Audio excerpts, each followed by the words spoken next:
الحمد لله الذي وكفى وسلام على عباده الذين اصطفى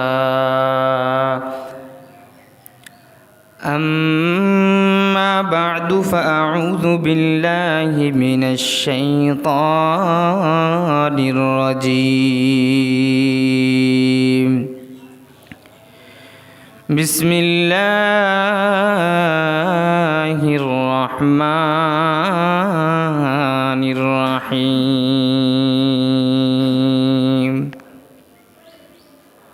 ولا يغضب بعضكم بعضا أيحب أحدكم أن يأكل لحم أخيه ميتا فكرهتموه وقال النبي صلى الله عليه وآله وسلم الغيبة أشد من الزنا أو كما قال عليه الصلاة والسلام صدق الله المولانا العظيم وصدق رسوله النبي الكريم ونحن على ذلك لمن الشاهدين والشاكرين والذاكرين والحمد لله رب العالمين সকলে দুরূদ ইব্রাহিম পড়ি اللهم صل على محمد وعلى آل محمد كما صليت على إبراهيم وعلى آل إبراهيم إنك حميد مجيد اللهم بارك على محمد وعلى آل محمد كما باركت على إبراهيم وعلى آل إبراهيم إنك حميد مجيد بلغ العلا بكماله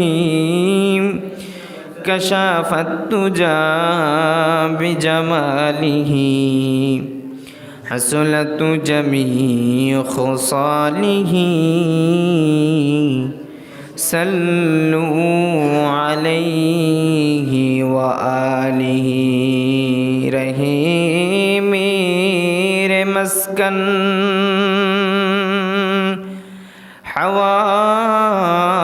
حوالی کعبہ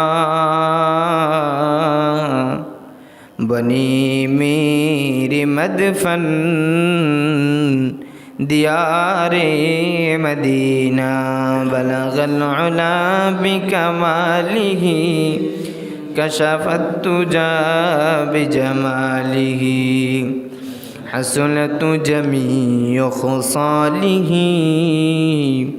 صلوا عليه وآله والليل میں ہے زلف محمد کا ترنم واللیل میں ہے زلف محمد کا ترنم والشمس میں رخسار احمد کا ترنم والشمس میں رخسار احمد کا ترنم والفجر میں ہے صبح رسالت کی بشارت والعصر میں ہے دور نبوت کی بشارت ہر پھول میں ہے روئے مدینہ کا تبسم ہر پھول میں ہے روئے مدینہ کا تبسم شاخ القلچک میں قد آقا کا تکلم یاسین سے مولا نے کو بھی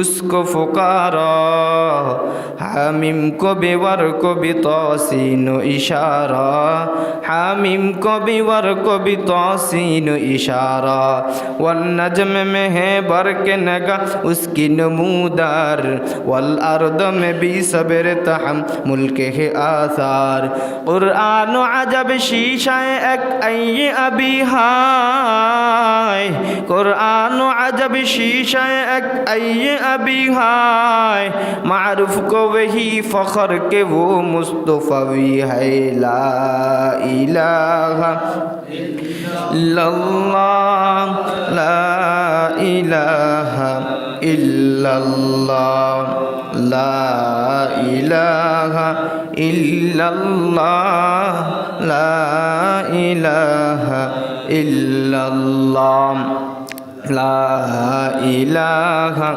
इल्लल्लाह ला इलाहा इल्लल्लाह ला इलाहा इल्लल्लाहु मुहम्मदुर रसूलुल्लाह सल्लल्लाहु अलैहि व आलिहि वसल्लम सुब्हानक ला इल्म लना इल्ला मा अल्लमतना इन्नका अंतल अलीमुल हकीम अल्लाहुम्मा बारिक लना फी रजब व शअबान वबल्लिगना रमदान अल्हम्दुलिल्लाह महान अल्लाह रब्बुल आलमीनेर बड़ो इहसान और करुणा जल्लाह रब्बुल आलमीन आमादेरके महान अल्लाह ताआलार महान एक विधान महान एक हुकुम जुमार नामाजेर जन्य अल्लाह ताआला आमादेर सकलके जुमार नामाजेर मस्जिदे आगे आगे आसार तौफिक दान करेছেন एजন্য सकले कालिमातुश शुक्रिया आदाय करी बोली अल्हम्दुलिल्लाह रसूलुल्लाह सल्लल्लाहु अलैहि वसल्लमेर ऊपर एकबार दुरूद पढ़ी सल्लल्लाहु अलैहि वसल्लम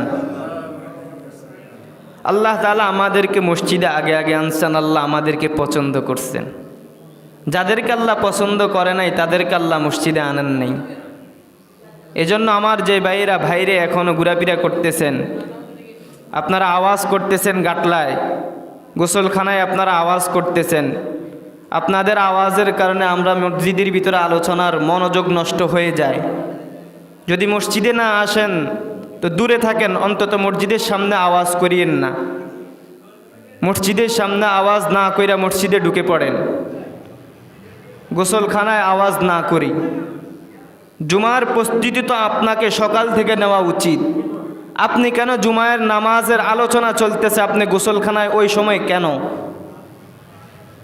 আপনার তো সকাল 10টা থেকে জুমার প্রস্তুতি নেওয়া উচিত আপনারা মসজিদে আসতেছেন না জুমার নামাজের কোনো গুরুত্ব আপনাদের কাছে নাই বরং আপনারা যারা মসজিদে আছে তাদেরকে ডিস্টার্ব দিতেছেন বড় আফসোস ইনহিতাতের জামানা চলতেছে এমনিই মানুষ আমলবিহীন মানুষের আমলের প্রতি কোনো গুরুত্বই নাই নামাজের প্রতি কোনো গুরুত্বই নাই গত সপ্তাহে আমরা আলোচনা করছি আল্লাহ তাআলার নবী মেরাজ থেকে আমাদের জন্য নামাজ দিয়ে আসছেন ওই নামাজের মধ্যে সবচেয়ে উত্তম নামাজের মধ্যে জুমার নামাজ অনেক উত্তম নামাজ অন্যান্য নামাজের জন্যই তো নবীজির সাহাবায়ে কেরাম আজানের আগে আগেই মসজিদে গিয়ে বসে থাকতেন আর জুমার নামাজ তো জুমার নামাজের দিন তো সকাল ফজরের আগ থেকেই প্রস্তুতি তাহাজ্জুদের সময় থেকে প্রস্তুতি নিতেন সাহাবায়ে কেরাম আগের দিন রাত্র থেকেই বৃহস্পতিবার রাত্র থেকেও প্রস্তুতি নিতেন আগে আগে ঘুমাইতেন যাতে করে আমি রাত্রে ভোর রাতে উঠতে পারি পরের দিন জুমার নামাজ কি পরিমাণ সাহাবায়ে কেরামের গুরুত্ব ছিল জুমার নামাজের কি পরিমাণ নামাজের গুরুত্ব সাহাবায়ে কেরামদের মধ্যে ছিলেন কিন্তু আমাদের এই বর্তমানের মধ্যে নামাজের প্রতি কোনো গুরুত্বই নাই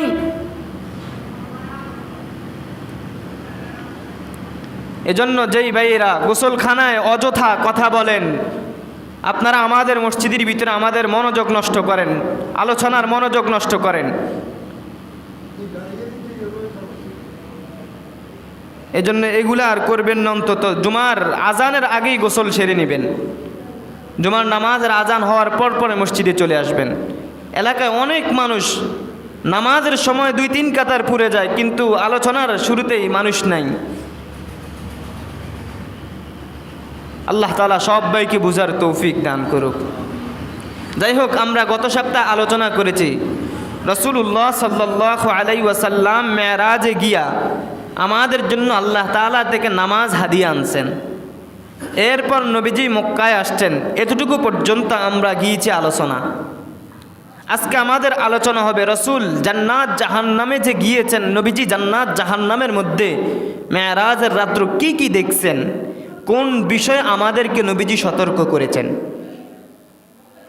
নবীজি যখন বোরাকে করে জান্নাত জাহান্নামে গিয়েছেন, আল্লাহর নবীকে জাহান্নাম দেখানো হয়েছে। নবী জাহান্নামের মধ্যে গিয়া সর্বপ্রথম দেখছেন জাহান্নামের দারোগা আব্দুল্লাহ ইবনে মাসউদ বলেন, নবীজি জাহান্নামের দারোগাকে দেখছেন, যার নাম হলো আব্দুল মালিক।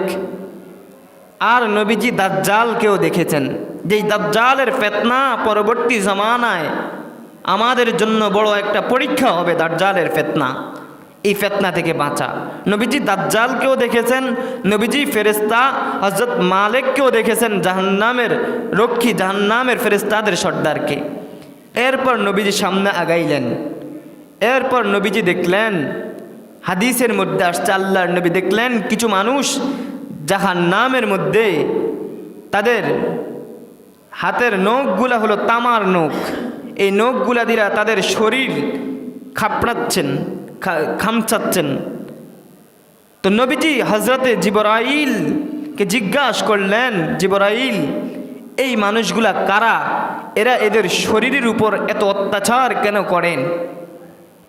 জিবরাইল বলে, ইয়া রাসূলুল্লাহ, এরা তো হলো তারা যারা দুনিয়ার মধ্যে অপর ভাইয়ের গীবত করত। নবী, এদের এই গীবত করার কারণে আল্লাহ তাআলা তাদেরকে জাহান্নামে এই অবস্থায় রাখছেন।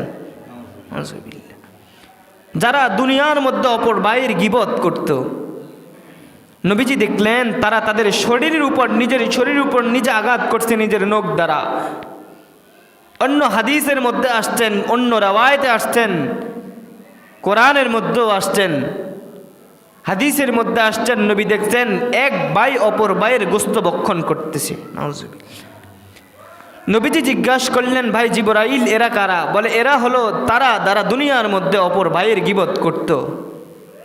নবী, যারা দুনিয়ার মধ্যে সার দোকানে বৈশা একজন অপরজনের গীবত করত, যারা দুইজন একসাথ হলে আরেকজনের সমালোচনা গীবত করত, এরা হলো তারা।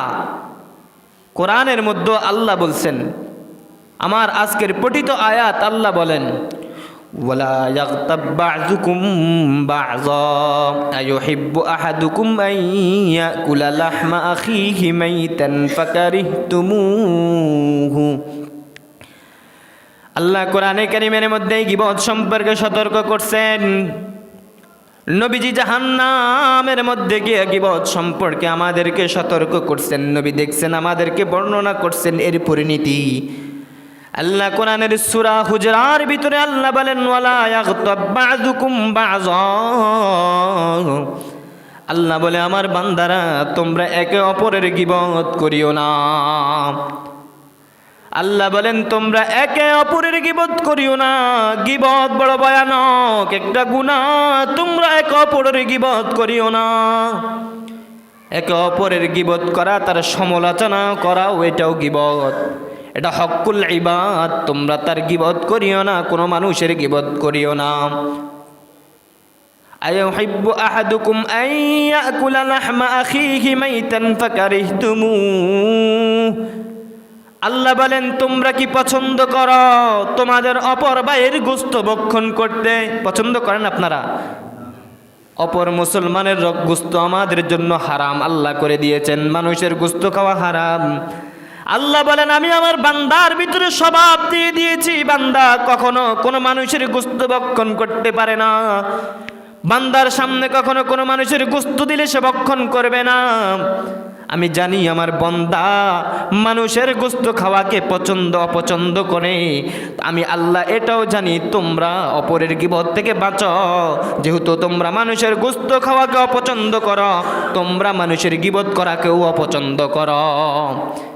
আল্লাহ গীবত সম্পর্কে কোরআনের মধ্যে বলছেন, এজন্য অপর ভাইয়ের গীবত করবেননি না, অপর ভাইয়ের গীবত করিয়েন না।